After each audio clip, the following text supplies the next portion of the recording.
Bonjour à vous tous. Aujourd'hui, je vais vous parler d'une activité très populaire qui est le vélo. Quelle posture adopter lorsque vous êtes en vélo? C'est une question qui m'est souvent posée par mes patients qui me demandent « Docteur, j'aime beaucoup le vélo et puis j'aimerais ça faire du vélo comme activité. » Et puis, en vélo, qu'est-ce qui est important? C'est vraiment une question de posture. Fait que ici, aujourd'hui, j'ai pris un vélo de course. Parce que c'est le niveau le plus difficile à mon sens, c'est le vélo de course à cause de la posture que vous avez.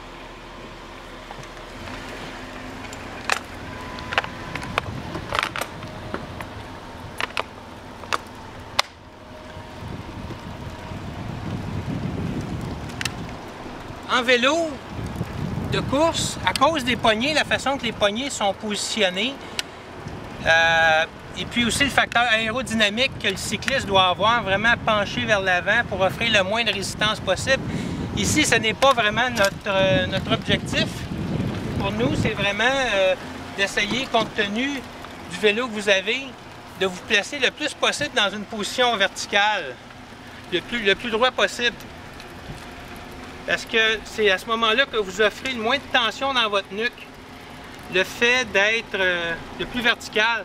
Parce que plus vous êtes penché vers l'avant, plus vous devez emmener votre cou en extension. Puis le fait d'emmener le cou en extension, ça vient créer une grande compression au niveau de la première vertèbre, en incluant l'occiput, qui est la base du crâne, et puis la deuxième vertèbre, qui est l'axis. Fait que du fait qu'on occasionne une compression dans ce secteur-là, et puis si on le combine aussi avec une rotation pour regarder vers l'arrière, c'est qu'on augmente vraiment le facteur d'irritation. Et puis chez certaines personnes, ça peut déclencher vraiment des maux de tête, des maux de nuque, et même chez certains cas, des migraines assez intenses. Fait que l'objectif, c'est vraiment de pouvoir faire l'activité d'une façon agréable. D'autres personnes, ça va être vraiment les muscles du bas de dos qui vont être sollicités. Fait que essayez le plus possible de vous placer dans une position verticale. Et puis de ne pas rester dans cette position-là d'une façon statique, mais le plus possible de bouger. Ici, on va prendre un petit peu de vitesse, ça va être le fun.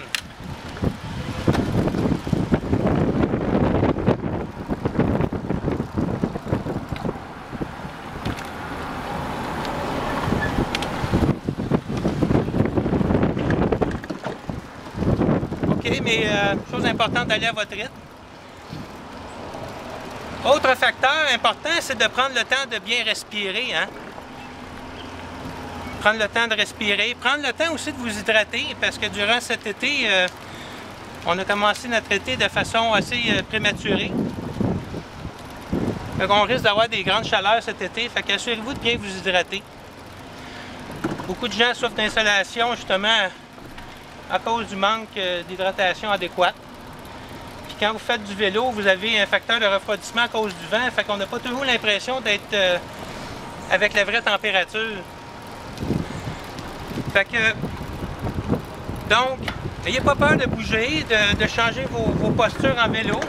Et puis, essayez quand vous êtes dans un parcours rectiligne de vraiment essayer de vous placer le plus droit possible pour alterner puis faire changer les muscles de position. Fait que voici les conseils pour le vélo. On se voit prochainement et puis au plaisir, à la prochaine!